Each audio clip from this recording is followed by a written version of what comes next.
The ability to safely and easily get to and from the ground is a key indicator of overall health and longevity.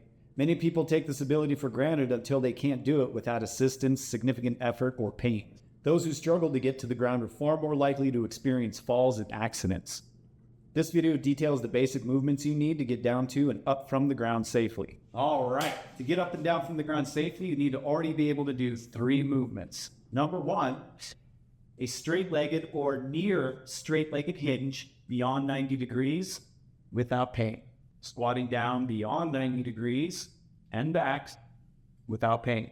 And the ability to crawl out to a full plank and return without pain. If you can do all that, keep watching. If you can't, go to your hinge, squat, and plank tutorials and work on them until you can. First, either come down to your rested squat and put your hands in front of you, or if you feel confident bypassing the rested squat, and you can do so. Now, we don't necessarily need to walk out to a full plank position. In fact, we shouldn't. You want to stay somewhere in the middle where your knees are still bent. From here, tip your weight forward into your hands while rotating the knee towards the floor. But don't put your knee on the floor. No, just work on rotating the knee towards the floor and aiming the hip at the ground. Do a few of those. Come on back.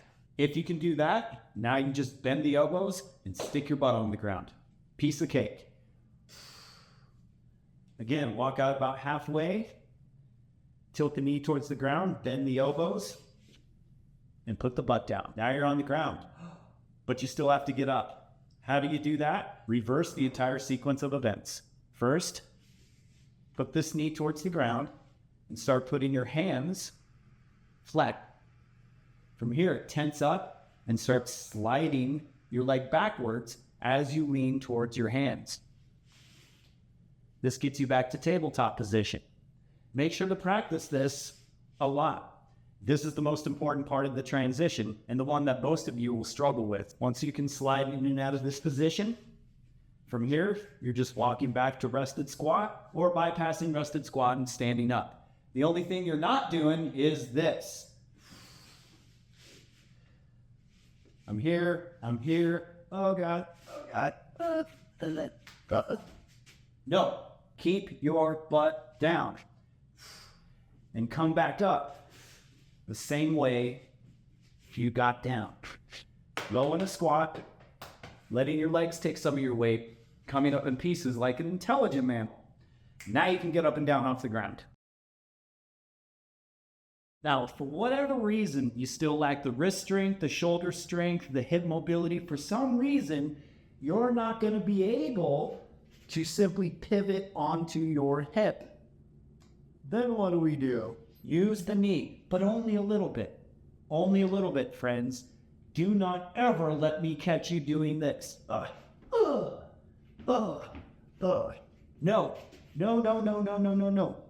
You're not going to treat your knees that way, but you are going to use them to make brief contact to allow you to slide to the hip, okay? If you can't simply slide into the hip, what you can do is get down gently to one knee. And even then, it's not going to be the patella itself. Very important. Pay attention, okay? It's going to be the top of the tibia and the patellar tendon here, not the kneecap. Top of the tibia and the soft pad of the patellar tendon, just like I'm on here. Okay?